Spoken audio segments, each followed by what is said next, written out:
Hello friends, welcome to our YouTube channel MacTech GP. आज के इस नए वीडियो में हम आपके लिए रेफ्रिजरेशन एंड एयर कंडीशनिंग का नेक्स्ट पार्ट लेकर के आए हैं, जो कि हम आर.के. जैन ऑब्जेक्टिव बुक से सॉल्व कर रहे हैं। आर.के. जैन की जो बुक है उसमें बहुत सारे ऑब्जेक्टिव क्वेश्चंस दिए हैं, जो कि सभी कॉम्पिटिटिव एग्ज़ाम्स के लिए बहुत ही इम्पोर्टेंट है। अभी तक के जितने भी कॉम्पिटिटिव एग्ज़ाम्स हुए हैं, जो पीएसयूज़ के एंड गवर्नमेंट जो कंपनीज़ हैं, उनमें इस बुक से बहुत सारे क्वेश्चंस जो हैं हर साल आते हैं। सो इसकी हमें ऑब्जेक्टिव सीरीज़ स्टार्ट किए थे, तो इसका नेक्स्ट पार्ट है। इसमें आगे के जो क्वेश्चंस हैं, क्वेश्चन नंबर 19 के पहले के जो क्वेश्चन हैं उनको हमने पहले ही इसकी वीडियो बना करके अपलोड कर दिया है। आप प्लेलिस्ट में जा कर के देख सकते हैं उनको। तो ये क्वेश्चन नंबर 19 से इस वीडियो में हम आगे के क्वेश्चन सॉल्व करेंगे। सो स्टार्ट करते हैं। The vapour compression refrigerator employees the following cycle. इस क्वेश्चन में द वेपर कंप्रेशन रेफ्रिजरेटर बोला गया है। इसमें कौन सी साइकिल जो है वो एम्प्लॉयज की जाती है, मतलब कौन सी साइकिल जो है इसमें यूज़ की जाती है, वो पूछा गया है। किस तरीके की साइकिल होती है वो। इसमें ऑप्शंस में जो है रैंकाइन साइकिल है, कार्नोट है, रिवर्स रैंकाइन ब्रेटन है एंड रिवर्स कार्नोट साइकिल। तो पहले हम इसके लिए एक स्टेटमेंट देख लेते हैं कि कौन कौन सी जो साइकिल्स हैं वो यूज़ की जाती हैं इसके लिए। इस स्टेटमेंट में आप देख रहे हैं कि जो वेपर कंप्रेशन साइकिल जो है उसमें क्लोज रिवर्स कार्नोट साइकिल कि हम इसको ऑपरेट करने की कोशिश करते हैं, क्योंकि हमको इसमें हाईएस्ट पॉसिबल एफिशिएंसी चाहिए। रिवर्स कार्नोट साइकिल का मतलब है कि जो कार्नोट साइकिल हम जो यूज़ करते हैं उसकी just opposite cycle reverse cycle, and इसके हम क्लोज जाने की कोशिश करते हैं, जो कार्नोट साइकिल है उसके क्लोज जाने की। बट ये रिवर्स कार्नोट पे वर्क नहीं करता, क्योंकि इसमें बहुत सारे एक्सटर्नल एंड इंटरनल रिवर्सिबिलिटीज़ होती हैं, जैसे कि effect of super heating and सब कूलिंग ऑफ रेफ्रिजरेंट। ये दो इसमें फिनोमिनास होते हैं।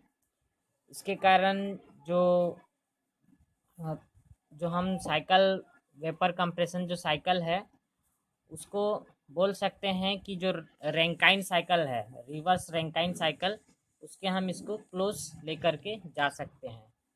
इसमें एक प्रोसेस जो है आइसो एंथैल्पी प्रोसेस, ये जो प्रोसेस है इसमें अलग से यूज़ की जाती है, जबकि रैंकाइन साइकिल में आइसो एंथैल्पी प्रोसेस जो है वो यूज़ नहीं करते हैं।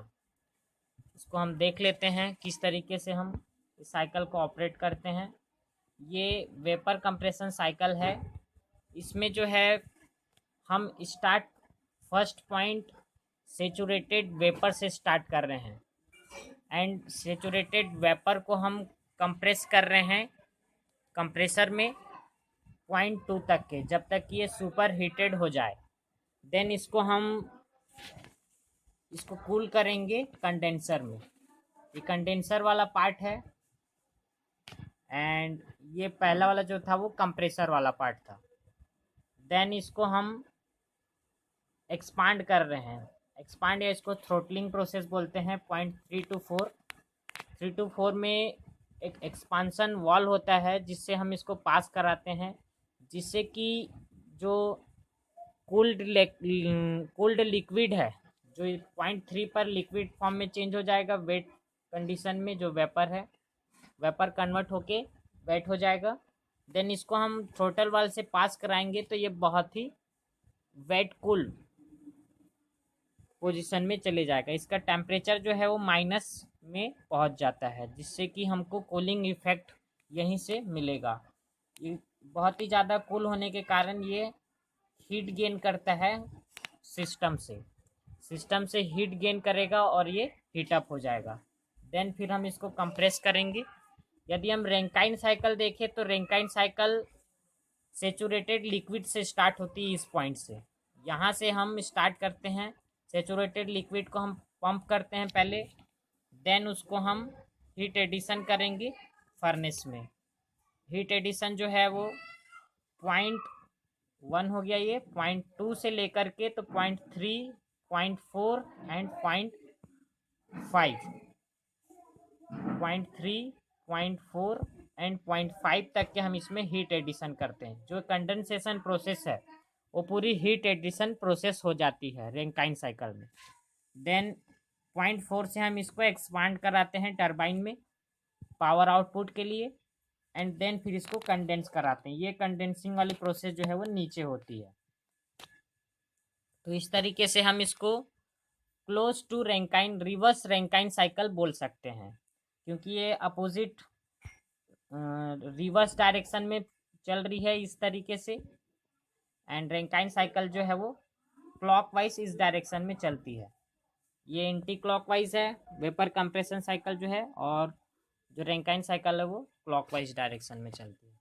तो इस क्वेश्चन का जो आंसर है वो रिवर्स रैंकाइन साइकिल के क्लोज होगा। ऑप्शन सी में जो करेक्ट आंसर है इसका, इसको बोला जा सकता है कि रिवर्स रैंकाइन साइकिल के ये पास होती है। नेक्स्ट जो क्वेश्चन है, allowable pressure on high pressure side और ammonia absorption system is of the order of. इसमें इस क्वेश्चन में अलाउएबल प्रेशर पूछा गया है हाई प्रेशर साइड में इन अमोनिया एब्जॉर्प्शन सिस्टम में। अमोनिया एब्जॉर्प्शन सिस्टम जो हम यूज़ करते हैं रेफ्रिजरेशन के लिए, उसमें जो अलाउएबल प्रेशर पूछा गया है। तो पहले तो साइकिल ही समझ लेते हैं हमें किस तरीके से वर्क करती है। इसमें जो है एक वेपर जनरेटर होता है, जो कि यहाँ पे हम इसको हीट प्रोवाइड करते हैं। इस जनरेटर में एक्सटर्नल सोर्स से हम इसमें हीट प्रोवाइड करेंगे। इसके अंदर सॉल्यूशंस जो होते हैं अमोनिया का एंड वाटर, ये दोनों का मिक्सचर होता है, और अमोनिया सॉल्ट है और वाटर का इसमें मिक्सचर होगा। इसमें हम इसको हीट अप करेंगे through external medium, and then ये पास होगा कंडेंसर से। कंडेंसर में हीट जो है वो रिजेक्ट होगी और ये कूल हो जाएगा। देन इसको लिक्विड को हम थ्रोटल वाल से पास करवाते हैं।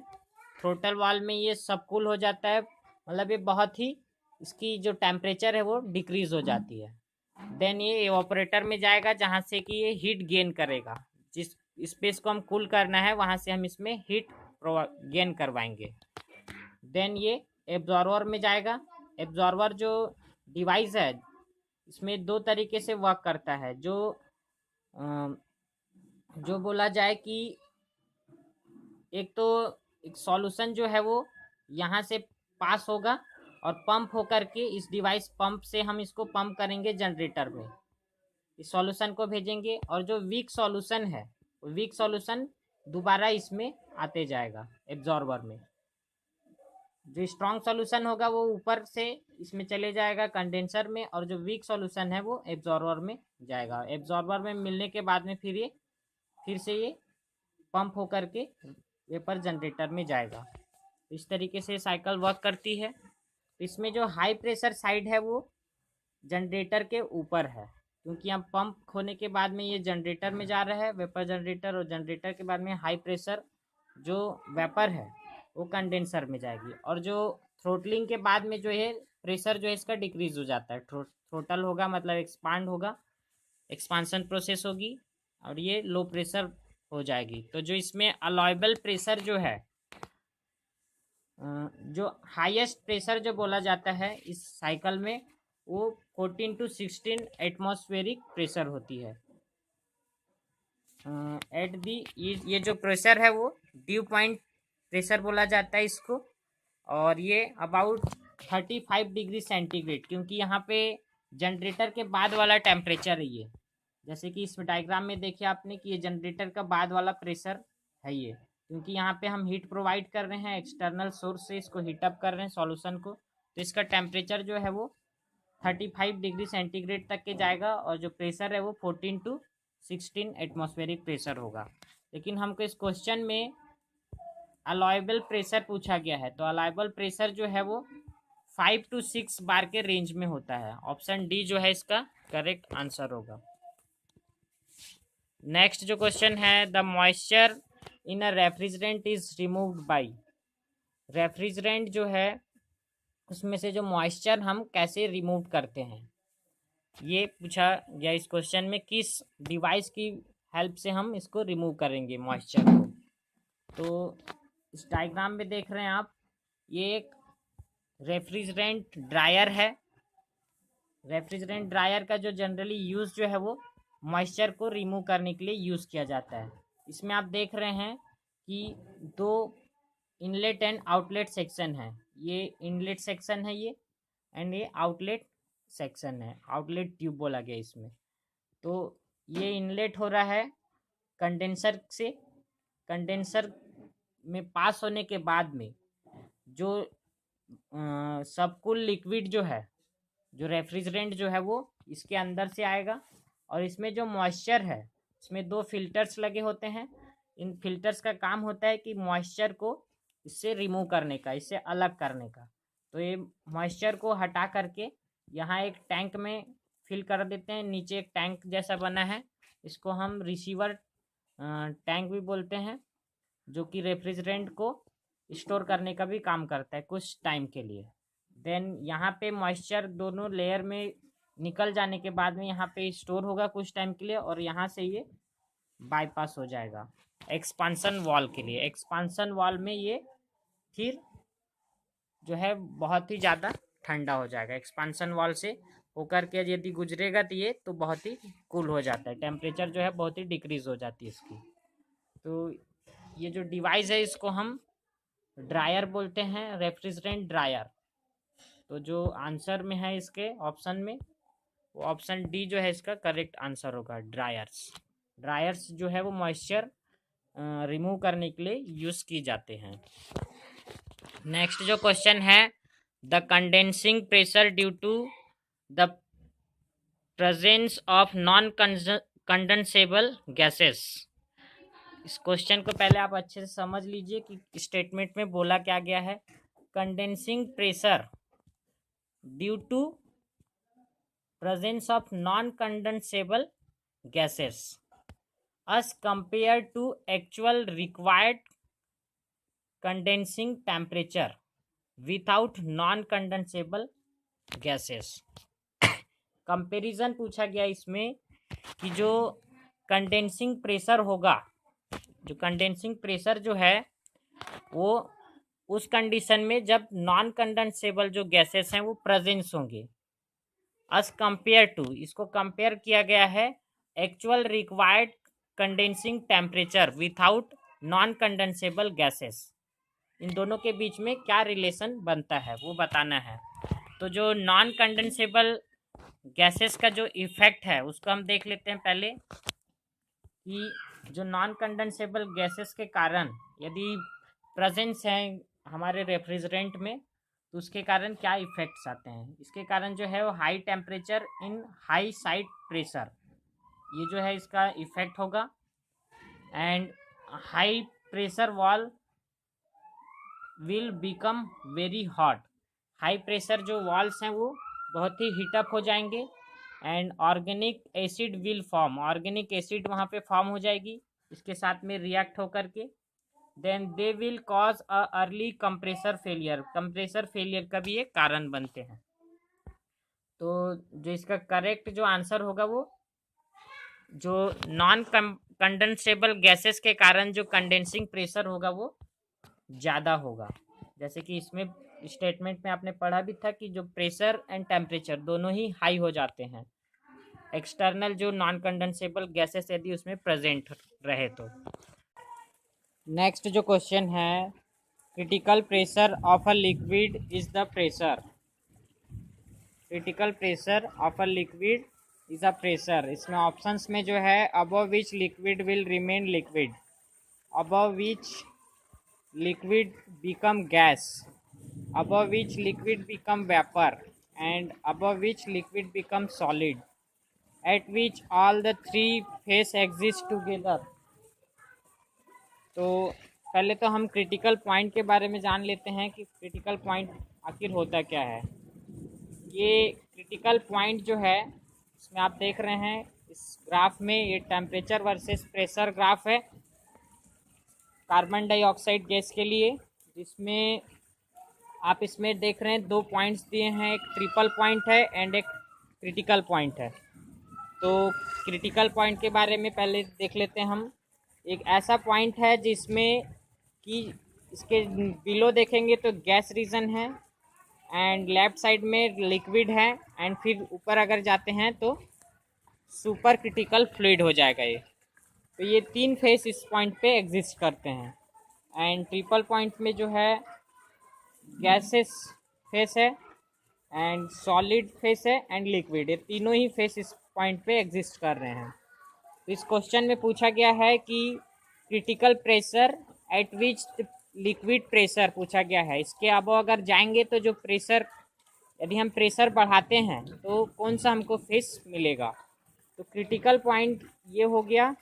और इसके अगर हम ऊपर प्रेशर अगर बढ़ाते हैं, प्रेशर वाली लाइन देख रहे हैं यहाँ पे, यदि हम बढ़ाएंगे प्रेशर तो जो हमको जो पॉइंट मिल रहा है वो लिक्विड फेस का मिल रहा है, लिक्विड। यदि हम इसका टेम्परेचर बढ़ाते जाएंगे तो हमको ये सुपर क्रिटिकल फ्लूइड मिलेगा, इसके यदि सामने जाएंगे तो जो लिक्विड का जो हम यदि क्रिटिकल प्रेशर के आगे आगे हम देखें, अगर प्रेशर जो है बढ़ाएं तो जो लिक्विड जो है वो रिमेन लिक्विड ही रहेगा।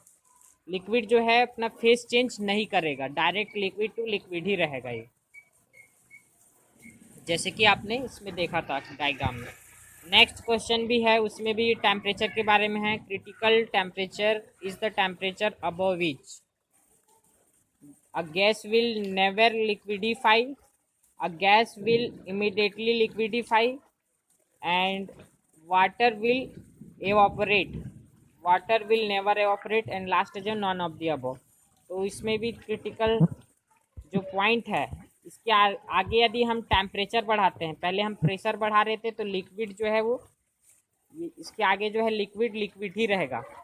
यदि हम देखें तो यदि टेम्परेचर बढ़ाते हैं, गैस का जो टेम्परेचर हम बढ़ाएंगे तो जो है इस साइड में मूव करेगा टेम्परेचर बढ़ाने पे, तो ये गैस जो है वो गैसी के फॉर्म में रहेगा, सुपर क्रिटिकल फ्लूइड या फिर लिक्विड में चेंज नहीं होगा। तो इसका जो आंसर होगा वो gas, a gas will never liquidify, ये लिक्विडिफाई नहीं होगा, क्योंकि क्रिटिकल पॉइंट के बाद में ये सुपर क्रिटिकल जो स्टेज थी, सुपर क्रिटिकल फ्लूइड के फॉर्म में चेंज होगा या फिर गैस के फॉर्म में रहेगा, तो ये लिक्विड में डायरेक्टली चेंज नहीं होगा। इसका जो आंसर है वो फर्स्ट ऑप्शन होगा, a gas will never liquidify. Next जो क्वेश्चन है, the refrigerant for a refrigerator should have, refrigerant for a refrigerator, refrigerator के लिए जो हम रेफ्रिजरेंट यूज़ करते हैं उसकी प्रॉपर्टी पूछी गई है हीट के फॉर्म में। हाई सेंसिबल हीट, टोटल जो हीट है ये अलग अलग हीट का फॉर्म में पूछा गया है। इसमें लेटेंट हीट है, लो लेटेंट हीट या फिर लो सेंसिबल हीट, इसमें से कौन सा होगा पूछा गया है। इसमें होनी चाहिए इसकी प्रॉपर्टी, तो हम पहले इसकी प्रॉपर्टी देख लेते हैं। जो रेफ्रिजरेंट की प्रॉपर्टी होनी चाहिए रेफ्रिजरेटर के लिए, वो फर्स्ट जो है लो बॉइलिंग पॉइंट होना चाहिए, low freezing point, high latent heat होना चाहिए। जो इस क्वेश्चन में पूछा गया है उसमें से एक ऑप्शन होगा हाई लेटेंट हीट, तो इसका करेक्ट आंसर होगा। Then chemically inert and stable होना चाहिए, नॉन फ्लेमेबल होना चाहिए, non toxic, should not react with lubricant oil of compressor, compressor में जो हम लुब्रिकेंट ऑयल यूज़ करते हैं उसके साथ रिएक्ट नहीं होना चाहिए, शुड नॉट कोरोजिव, कोरोजिव नहीं होनी चाहिए,